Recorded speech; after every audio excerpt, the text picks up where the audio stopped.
किसी भी संस्थान में, तो वर्षों वर्षों उन कार्य को वहां पे लगता है।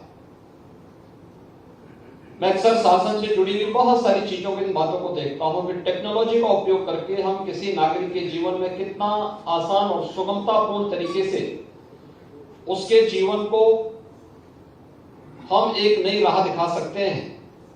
ये मुझे अक्सर शासन के विभिन्न कार्यों में देखने को मिलता है। आप पहले देखते रहे होंगे राजस्व से जुड़े हुए मामले, कितना देर होता था। वरासत के मामले, पिता के बाद उसके पुत्र को वरासत स्वतःस्फूर्त भाव के साथ एक ऑटो मोड में होना चाहिए, लेकिन वह कुछ चंद कार्मिकों और अधिकारियों के अकर्मण्यता और उनके अनिर्णय के कारण वर्षों वर्षों फंसा रहता है। और फिर वर्षों वर्षों फंसने का मतलब उसमें नए विवाद खड़े होते हैं, नए लोग दावेदार खड़े होते हैं। और छोटे से, यानी जो छोटी कोई समस्या नहीं थी, एक हक था, एक अधिकार था, उस अधिकार में नए दावेदारों का आने का मतलब एक नया विवाद खड़ा होना, और फिर वहीं से कानून व्यवस्था के लिए एक नया संकट भी खड़ा होता है। वरासत से जुड़े हुए मामले हो, पैमाइश से जुड़े हुए मामले हो, नामांतरण से जुड़े हुए मामले हो, एक स्वतःस्फूर्त भाव के साथ होने चाहिए। मुझे याद है जब 2017 में मैं आया था, मैंने इसी बात को पूछा था। मैं राजस्व विभाग की समीक्षा कर रहा था, मैंने इसी बात को लेकर पूछा था। मैंने कहा कि बताओ मुझे कि ये 12 लाख से अधिक मामले क्यों पेंडिंग पड़े हुए, वरासत से जुड़े हुए, पैमाइश में उससे ज्यादा मामले पेंडिंग थे। आखिर क्यों नहीं हम इसका समाधान करते हैं, और कितने दिन होने चाहिए? 45 दिन के अंदर समस्या का समाधान होना है, तो 45 दिन तक सभी लोग इंतजार करेंगे, और फिर 45 दिन से उस कार्यक्रम को आगे बढ़ाएंगे, फिर वर्षों लग जाएंगे। शासन की मंशा स्पष्ट थी कि 45 दिन के अंदर उस समस्या का समाधान होना है, न कि 45 दिन से कार्रवाई प्रारंभ होनी है। लेकिन जब कोई जवाबदेही नहीं होती है, तो 45वें दिन से वह कार्रवाई प्रारंभ होती है, फिर 45 वर्ष लग जाते हैं। और जब हम लोगों ने मिशन मोड पे कार्यक्रमों को किया, अगले 2 महीने के अंदर लाखों मामले स्वतःस्फूर्त भाव के साथ निस्तारित होते हुए दिखाई दिए। और फिर यहीं से हम लोगों ने शुरू किया था जन सुनवाई पोर्टल, IGRS पोर्टल का। फिर IGRS पोर्टल में भी बहुत सारे लोग गांवों में ऐसे थे जिनके पास उस समय स्मार्टफोन नहीं थे, या जो लोग उस पोर्टल के माध्यम से अपनी समस्या को नहीं शासन तक पहुंचा सकते थे।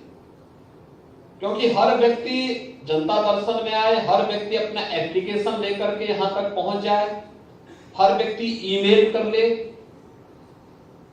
हम उसको उसके पास जो मौजूदा तंत्र है उस तंत्र का उपयोग करने का एक अधिकार दे सकें।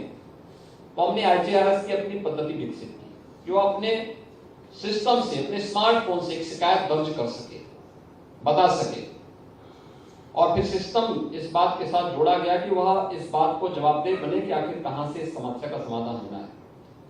फिर लगा कि बहुत सारे लोगों को इसमें भी काम करने में दिक्कत होती है, तो हमने एक CM हेल्पलाइन 1076 जारी की। CM हेल्पलाइन जारी करते समय जब लोग आए तो उन्होंने कहा कैसे होगा? मैंने कहा इसका उद्देश्य एक ही है, शिकायतकर्ता की संतुष्टि। आप तब तक मामले का निस्तारण नहीं लिख सकते जब तक कि शिकायतकर्ता संतुष्ट नहीं है। हाँ, हमें मेरिट जरूर तय करनी है कि उसकी शिकायत अगर सही है तो समस्या का समाधान होना चाहिए और उसमें शिकायतकर्ता की संतुष्टि होनी चाहिए। आप आश्चर्य करेंगे कि पहले वर्ष ही 2017-18 में हम लोगों ने 22 लाख से अधिक मामलों का निस्तारण केवल इन 2 प्लेटफॉर्म के माध्यम से किया। 22 लाख से अधिक मामलों। पब्लिक के संतुष्टि का लेवल जब बढ़ता है तो यही ईज ऑफ लिविंग होता है। ईज ऑफ लिविंग का रास्ता यहीं से प्रारंभ होता है। एक बिजनेसमैन और एक व्यवसायी का जब संतुष्टि का लेवल बढ़ता है तो यही आपके ईज ऑफ डूइंग बिजनेस की कार्य पद्धति को गुणवत्तापूर्ण तरीके से मेरिट के आधार पर आगे बढ़ाने का कार्य करता है। और यह हमें जीवन के हर एक फील्ड में दिखा के करना होगा। टेक्नोलॉजी मौजूद है, उस टेक्नोलॉजी का उपयोग करते हुए अगर हम कार्य करेंगे तो स्वाभाविक रूप से उसके परिणाम भी हमारे सामने आएंगे। और इसमें हम दोनों चीजें कर सकते हैं। एक सॉफ्टवेयर को हम इस तरीके से तैयार कर सकते हैं कि जो पेशेवर लोग हैं, जो केवल दूसरों को परेशान करने के लिए किसी कानून का दुरुपयोग करते हैं, उन पे भी लगाम लगाया जा सकता है, लेकिन एक जरूरतमंद को समयबद्ध तरीके से, पारदर्शी तरीके से उसका अधिकार दिलाने में भी हम अपना योगदान दे सकते हैं। और ये बहुत आसानी से हो सकता है। इसके बहुत सारे उदाहरण हैं। आपने देखा होगा उत्तर प्रदेश के अंदर खाद्यान्न घोटाले चलते थे, बड़े बड़े खाद्यान्न घोटाला होता था। जिले के जिला गरीबों का खाद्यान्न उठा दिया जाता था। मुझे याद है जब मैं मुख्यमंत्री बना था उससे 3 महीने पहले मुझे कुछ जनपदों का दौरा करना पड़ा था एक सांसद के रूप में, क्योंकि वहां पे भूख से मौतें हुई थी।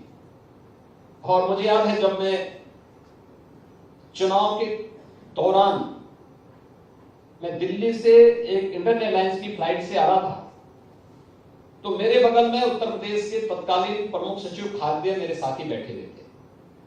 कोई परिचय नहीं था, लेकिन उन्होंने मुझे परिचय दिया, अपना विशेष कार्ड दिया। उन्होंने कहा कि मैं उत्तर प्रदेश में खाद्य का प्रमुख सचिव हूं। तो मैंने कहा राशन की व्यवस्था को आप ही देखते हैं, पब्लिक डिस्ट्रीब्यूशन सिस्टम को आप ही देखते हैं? उन्होंने कहा हाँ। मैंने कहा ये भूख से मौतें फिर क्यों हो रही? उन्होंने कहा नहीं, कोई मौतें नहीं हो रही। मैंने कहा देखो 2-3 जनपदों में तो मैं स्वयं होकर के आया। खैर उन्होंने नकार दिया, तो मैं बाकी कुछ पूछ भी नहीं सकता था। खैर उसके 1 सप्ताह के बाद ही मैं ही मुख्यमंत्री बना, तो मैंने उनको फिर बुलाया। मैंने कहा उस दिन फ्लाइट में हम दोनों साथी थे ना, उन्होंने कहा कि चुपचाप थे। मैंने कहा कि बताओ भूख से मौतें हुई हैं, मैंने अपनी आंखों से देखा है, और मैं उन जनपदों का दौरा किया हूं, उन परिवारों से मैं मिला हूं। ये भूख से मौतें क्यों? सरकार के पास खाद्यान्न है, सरकार ने पर्याप्त मात्रा में राशन कार्ड जारी किए हैं।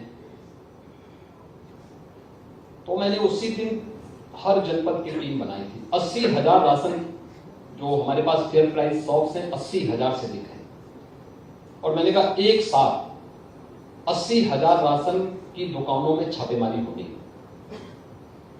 एक साथ हमने एक दिन में सभी दुकानों में एक साथ छापेमारी की थी। 30 लाख फेक राशन कार्ड हमें प्राप्त हुए थे, जिनके नाम पे राशन निकलता था लेकिन किसी जरूरतमंद को राशन नहीं मिलता था। तो ये हमारे पास एक रिकॉर्ड हो गया। रिकॉर्ड होने के बाद फिर हमने कहा कि अब हम लोग इलेक्ट्रॉनिक सेल मशीन लगाएंगे, ई-पॉस मशीन लगाएंगे। इस मशीन के द्वारा हमारा सॉफ्टवेयर हमें हमारे डैशबोर्ड में बता देगा कि किस राशन की दुकान में मशीन के साथ छेड़छाड़ हो रहा है, कहां घटतोली हो रही है, कहां मशीन को बाहर ले जाया जा रहा है। और लोगों ने पहले थोड़ा दिखाने का प्रयास किया कि साहब ये अन्याय है, बड़े बड़े लोग इसमें कूदे। हमने कहा अन्याय ये नहीं, अन्याय वो था जो किसी गरीब के हक पे टाका डालता था। ये 30 लाख फेक राशन कार्ड उसके प्रमाण। दोनों कार्यक्रम एक साथ चलाए, एक तरफ मशीन लगानी शुरू की और दूसरी तरफ जरूरतमंदों को राशन कार्ड भी उपलब्ध करवाए गए। और आज मुझे बताते हुए प्रसन्नता है, मैं कह सकता हूं, दावे के साथ कह सकता हूं कि उत्तर प्रदेश का पब्लिक डिस्ट्रीब्यूशन सिस्टम देश के अंदर सबसे उत्कृष्ट कोटि का है।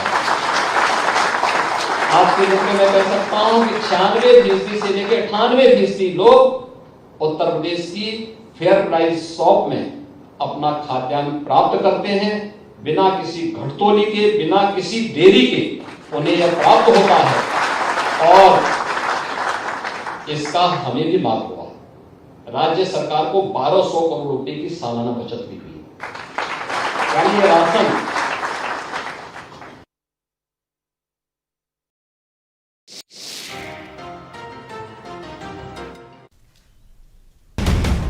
देख रहे हैं भारत का सर्वश्रेष्ठ न्यूज चैनल भारत समाचार।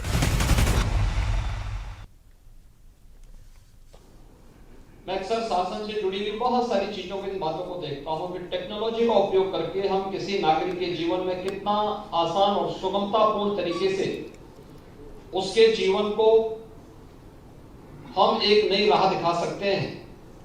ये मुझे अक्सर शासन के विभिन्न कार्यों में देखने को मिलता है। आप पहले देखते रहे होंगे राजस्व से जुड़े हुए मामले, कितना देर होता था। वरासत के मामले, पिता के बाद उसके पुत्र को वरासत स्वतःस्फूर्त भाव के साथ एक ऑटो मोड में होना चाहिए, लेकिन वह कुछ चंद कार्मिकों और अधिकारियों के अकर्मण्यता और उनके अनिर्णय के कारण वर्षों वर्षों फंसा लेता है। और फिर वर्षों वर्षों फंसने का मतलब उसमें नए विवाद खड़े होते हैं, नए लोग दावेदार खड़े होते हैं।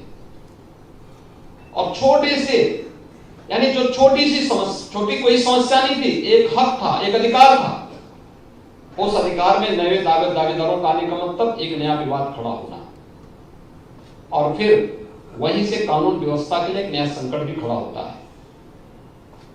वरासत से जुड़े हुए मामले हो,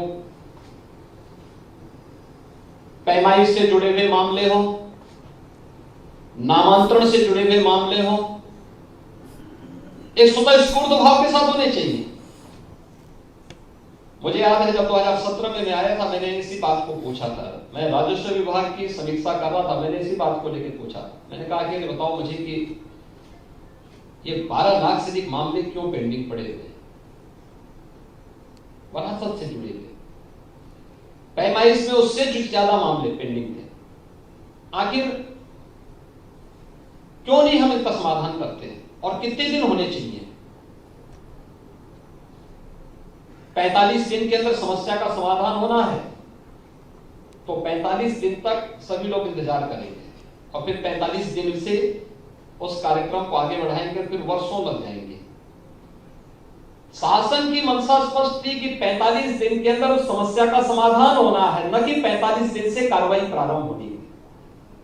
लेकिन जब कोई जवाबदेही नहीं होती है तो 45वें दिन से वह कार्रवाई प्रारंभ होती है, फिर 45 वर्ष लग जाते हैं। और जब हम लोगों ने मिशन मोड पे कार्यक्रमों को किया, अगले 2 महीने के अंदर लाखों मामले स्वतःस्फूर्त भाव के साथ निस्तारित होते हुए दिखाई दिए। और फिर यहीं से हम लोगों ने शुरू किया था जन सुनवाई पोर्टल, IGRS पोर्टल का। फिर IGRS पोर्टल में भी बहुत सारे लोग गांव में ऐसे थे जिनके पास उस समय स्मार्टफोन नहीं थे, या जो लोग उस पोर्टल के माध्यम से अपनी समस्या को नहीं शासन तक पहुंचा सकते थे। क्योंकि हर व्यक्ति जनता दर्शन में आए, हर व्यक्ति अपना एप्लीकेशन लेकर के यहां तक पहुंच जाए, हर व्यक्ति ईमेल कर ले, हम उसको उसके पास जो मौजूदा तंत्र है उस तंत्र का उपयोग करने का एक अधिकार दे सकें। तो हमने IGRS की अपनी पद्धति विकसित की कि वो अपने सिस्टम से, अपने स्मार्टफोन से एक शिकायत दर्ज कर सके, बता सके, और फिर सिस्टम इस बात के साथ जोड़ा गया कि वह इस बात को जवाबदेह बने कि आखिर कहां से इस समस्या का समाधान होना है। फिर लगा कि बहुत सारे लोगों को इसमें भी काम करने में दिक्कत होती है, तो हमने एक CM हेल्पलाइन 1076 जारी की। CM हेल्पलाइन जारी करते समय जब लोग आए तो उन्होंने कहा ये कैसे होगा? मैंने कहा इसका उद्देश्य एक ही है, शिकायतकर्ता की संतुष्टि। आप तब तक मामले का निस्तारण नहीं लिख सकते जब तक कि शिकायतकर्ता संतुष्ट नहीं है। हाँ, हमें मेरिट जरूर तय करनी है कि उसकी शिकायत अगर सही है तो समस्या का समाधान होना चाहिए और उसमें शिकायतकर्ता की संतुष्टि होनी चाहिए। आप आश्चर्य करेंगे कि पहले वर्ष ही 2017-18 में हम लोगों ने 22 लाख से अधिक मामलों का निस्तारण केवल इन 2 प्लेटफॉर्म के माध्यम से किया। 22 लाख से अधिक मामलों। पब्लिक के संतुष्टि का लेवल जब बढ़ता है तो यही ईज ऑफ लिविंग होता है। ईज ऑफ लिविंग का रास्ता यहीं से प्रारंभ होता है। एक बिजनेसमैन और एक व्यवसायी का जब संतुष्टि का लेवल बढ़ता है तो यही आपके ईज ऑफ डूइंग बिजनेस की कार्य पद्धति को गुणवत्तापूर्ण तरीके से एक मेरिट के आधार पर आगे बढ़ाने का कार्य करता है। और यह हमें जीवन के फील्ड में दिखा के करना होगा। टेक्नोलॉजी मौजूद है, उस टेक्नोलॉजी का उपयोग करते हुए अगर हम कार्य करेंगे तो स्वाभाविक रूप से उसके परिणाम भी हमारे सामने आएंगे। और इसमें हम दोनों चीजें कर सकते हैं। एक सॉफ्टवेयर को हम इस तरीके से तैयार कर सकते हैं कि जो पेशेवर लोग हैं, जो केवल दूसरों को परेशान करने के लिए किसी कानून का दुरुपयोग करते हैं, उन पे भी लगाम लगाया जा सकता है, लेकिन एक जरूरतमंद को समयबद्ध तरीके से, पारदर्शी तरीके से उसका अधिकार दिलाने में भी हम अपना योगदान दे सकते हैं। और ये बहुत आसानी से हो सकता है। इसके बहुत सारे उदाहरण हैं। आपने देखा होगा उत्तर प्रदेश के अंदर खाद्यान्न घोटाले चलते थे, बड़े बड़े खाद्यान्न घोटाला होता था। जिले के जिला गरीबों का खाद्यान्न उठा दिया जाता था। मुझे याद है जब मैं मुख्यमंत्री बना था उससे 3 महीने पहले मुझे कुछ जनपदों का दौरा करना पड़ा था एक सांसद के रूप में, क्योंकि वहां पे भूख से मौतें हुई थी। और मुझे याद है जब मैं चुनाव के दौरान मैं दिल्ली से एक इंडियन एयरलाइंस की फ्लाइट से आ रहा था, तो मेरे बगल में उत्तर प्रदेश के तत्कालीन प्रमुख सचिव खाद्य मेरे साथी बैठे हुए थे। कोई परिचय नहीं था, लेकिन उन्होंने मुझे परिचय दिया, अपना विजिटर कार्ड दिया। उन्होंने कहा कि मैं उत्तर प्रदेश में खाद्य का प्रमुख सचिव हूं। तो मैंने कहा राशन की व्यवस्था को आप ही देखते हैं, पब्लिक डिस्ट्रीब्यूशन सिस्टम को आप ही देखते हैं? उन्होंने कहा हाँ। मैंने कहा ये भूख से मौतें फिर क्यों हो रही? उन्होंने कहा नहीं कोई मौतें नहीं हो रही। मैंने कहा देखो 2-3 जनपदों में तो मैं स्वयं होकर के आया। खैर उन्होंने नकार दिया, तो मैं बाकी कुछ पूछ भी नहीं सकता था। खैर उसके 1 सप्ताह के बाद ही मैं ही मुख्यमंत्री बना, तो मैंने उनको फिर बुलाया। मैंने कहा उस दिन फ्लाइट में हम दोनों साथी थे ना, उन्होंने कहा कि चुपचाप थे। मैंने कहा कि भूख से मौतें हुई हैं, मैंने अपनी आंखों से देखा है, और मैं उन जनपदों का दौरा किया हूं, परिवारों से मैं मिला हूं। ये भूख से मौतें क्यों? सरकार के पास खाद्यान्न है, सरकार ने पर्याप्त मात्रा में राशन कार्ड जारी किए हैं। तो मैंने उसी दिन हर जनपद की टीम बनाई थी। 80,000 राशन जो हमारे पास फेयर प्राइस शॉप्स हैं 80,000 से अधिक है। और मैंने कहा एक साथ 80,000 राशन की दुकानों में छापेमारी होगी।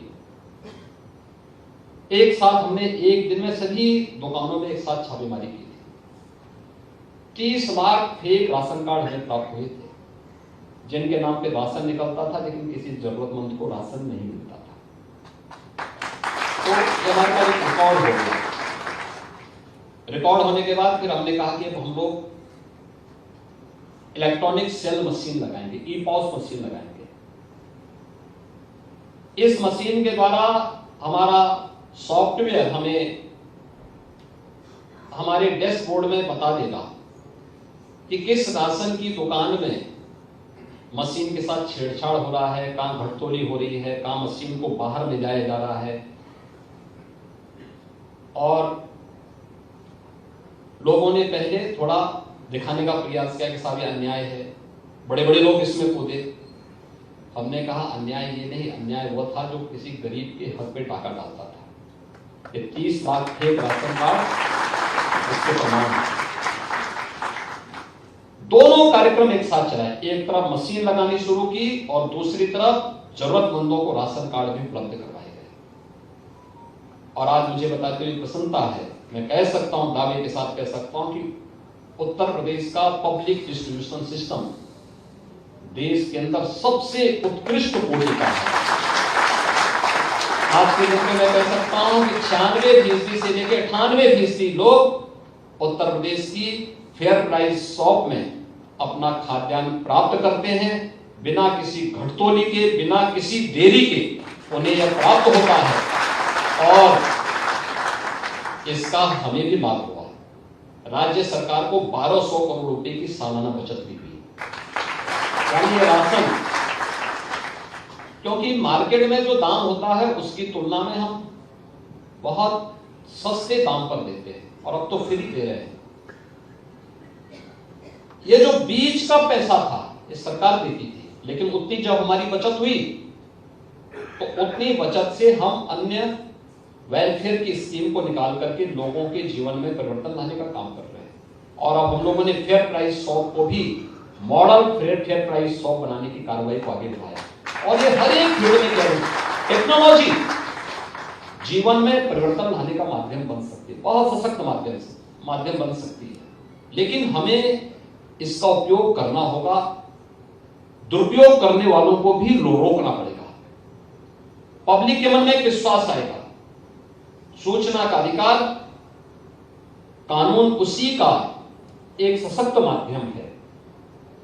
सॉफ्टवेयर और मोबाइल ऐप अब किसी को फिजिकली आने की आवश्यकता नहीं होगी, वे एक जगह बैठ करके अपना आवेदन भी कर सकते हैं, आवेदन के स्टेटस को भी समझ सकते हैं, और फिर उसके निस्तारण और आगे के कार्यक्रम को भी समयबद्ध तरीके से निस्तारित होते हुए देख सकते हैं। उत्तर प्रदेश के अंदर सूचना आयोग के गठन होने के बाद मुझे प्रसन्नता है कि गत 3 वर्ष में जिस तेजी के साथ मामलों का निस्तारण हुआ है, 1,10,000 से अधिक मामलों का निस्तारण हुआ, 50,000 मामले पहले से पेंडिंग थे, 85,000 नए मामले आए। और मैं इस बात को कह सकता हूं कि सॉफ्टवेयर सही तरीके से काम करते हुए अगर टीम वर्क के साथ इन सभी मामलों का निस्तारण होगा तो आने वाले समय में हम इसको जीरो पेंडेंसी तक पहुंचाने में हमें मदद मिलेगी।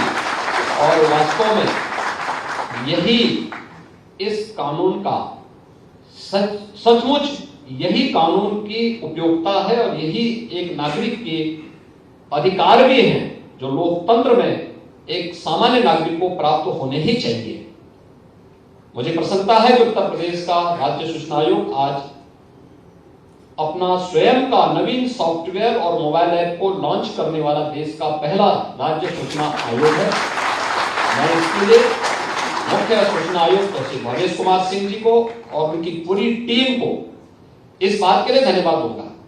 और हम इस बात को मानते हैं कि ई फाइलिंग आज की आवश्यकता है। ये बाबू लोग होने नहीं देंगे, क्योंकि उनके मार्ग में सबसे बड़ा बैरियर है ये, क्योंकि वे इन्हीं चीजों का दुरुपयोग करते हैं।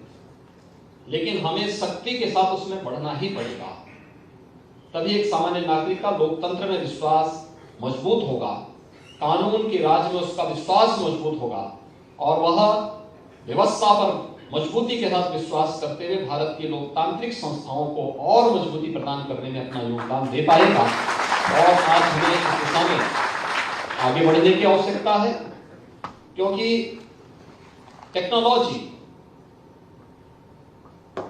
जीवन में व्यापक परिवर्तन का माध्यम बन सकता है, और यही है राम राज्य की अवधारणा। 22 जनवरी को आपके लिए आरंभ है। आप सबको मैं इस अवसर पर एक बार फिर से हृदय से बधाई देता हूं, अपनी शुभकामनाएं देता हूं। धन्यवाद। जय हिंद।